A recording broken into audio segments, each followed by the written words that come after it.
Hey guys, Peter Franson here from christiangeekcentral.com and Spirit Blade Productions, here with my uncut review of Tetris, the movie. The synopsis on IMDb reads, the story of how one of the world's most popular video games found its way to players around the globe. Businessman Hank Rogers and Tetris inventor Alexei Payetnov joined forces in the USSR, risking it all to bring Tetris to the masses. Man, when I first heard about this movie, I was like, what? What kind of movie are they going to make out of Tetris? Just if they're going to have a bunch of blocks fighting each other? This is going to be a disaster. But, well, I didn't realize that the most obvious thing is not really to make a movie that's adapting the gameplay, but it's about the making of the game, the background of it.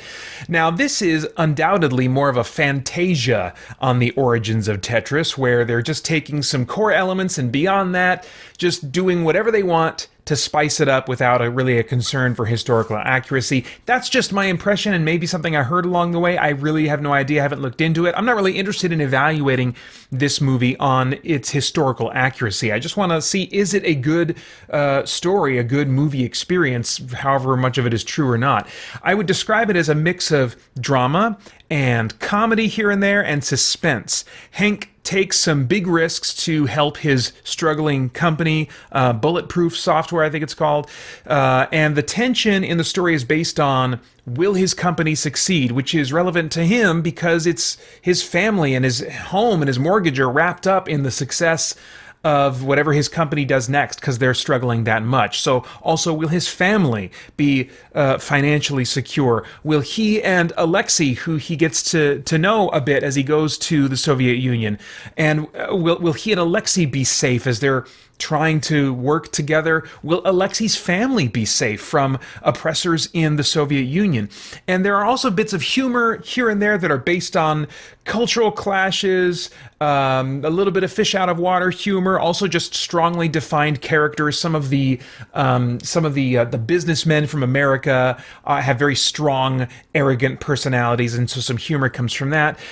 Drama also comes from the issue of freedom, as you see Alexei being oppressed and not being given the credit or money that we in capitalist countries would say he is due for his creation of Tetris.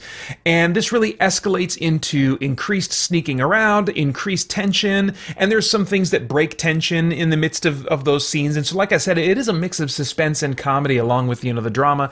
It also escalates into the threats and reality of physical harm and even a car chase that seems to know at the climax that it's jumping the shark by the way it incorporates retro video game effects. It went from, me feeling tense to almost laughing at the lack of realism. I was like, oh man, these are like very digital cars, now your mileage is going to vary. My eye seems cursed to pick out CG. But I was reminded a bit of the car chase scenes in Matrix Reloaded, which at the time looked great, and only here and there I was like, oh, I'm starting to see the signs of digital cars. Well, it's been enough years now that those signs are easier to pick out, and so I was just seeing them pretty quickly here. But before I had a chance to just kind of laugh and say, oh, bad job, movie makers, they seem to be in on the joke, or they seem to recognize that they were taking it to a place that was a bit ridiculous because they started incorporating these digital retro video game effects into the chase scene at the end. And so it was kind of like a wink from the filmmakers, I felt like, saying, yeah, we know it's getting crazy here, let's just lean into it, And so the whole package ended up being really enjoyable, funny, suspenseful, personal story about both Hank and Alexei as men trying to do the right thing to provide for and protect their families, while also in their own way standing against suppressions of freedom. As far as the cast goes, really strong performances across the board. I was never taken out by any performances. I wasn't even really thinking about, man, these are good actors. It was just kind of like that really solid type of performing where I wasn't even thinking about the fact they were actors. I was just invested in the story and really engaged on that level. So I have no complaints about the performances. As far as stunts and visuals, like I said, the car chase did look CG-ish, but I think they leaned into, maybe they knew, I don't know how much of that was chosen in post-production to go with those video game effects near the end, but just by leaning into it, it felt like they were acknowledging the craziness of the situation. And so I thought it was a good use of visual effects. They also, in some segues between chapters or acts of the story, would have these cool retro representations of real buildings that they would give as an establishing shot, and then the digital effects would go away and they'd show the actual building and stuff. And so there's some neat kind of retro video game motifs visually going on through the movie. And costumes in some locations largely, felt like, yeah, great, this is solid, and they're not making fun of the 80s, they're just trying to take us to the late 80s. But there were some moments where they were showing like the underbelly of Soviet Russia, and rooms with big black, or gray concrete surrounding them, that you would almost imagine would, or remember maybe from like spy movies of the 80s and stuff. So it felt like, in some instances, especially when they were showing the Soviet Union antagonists, they were not necessarily, I don't know. But it felt like they were probably drawing more from cinematic representations of that in the past than actual historical truth. So it felt a little bit melodramatic. The villains sometimes had just a little bit of a comic booky, mustache twirly kind of vibe to them. But I get the feeling that was intentional. And it didn't take away from the sense of threat when they were really going for it in scenes involving the antagonists. So anyway, I don't think I have any complaints about the visual design, the visual aesthetics, and these visual effects. As far as themes, is there anything of moral, philosophical, or spiritual significance going on in the themes of this thing that might trigger some worthwhile thought or conversation? It's interesting, that they show corruption in both capitalism and communism.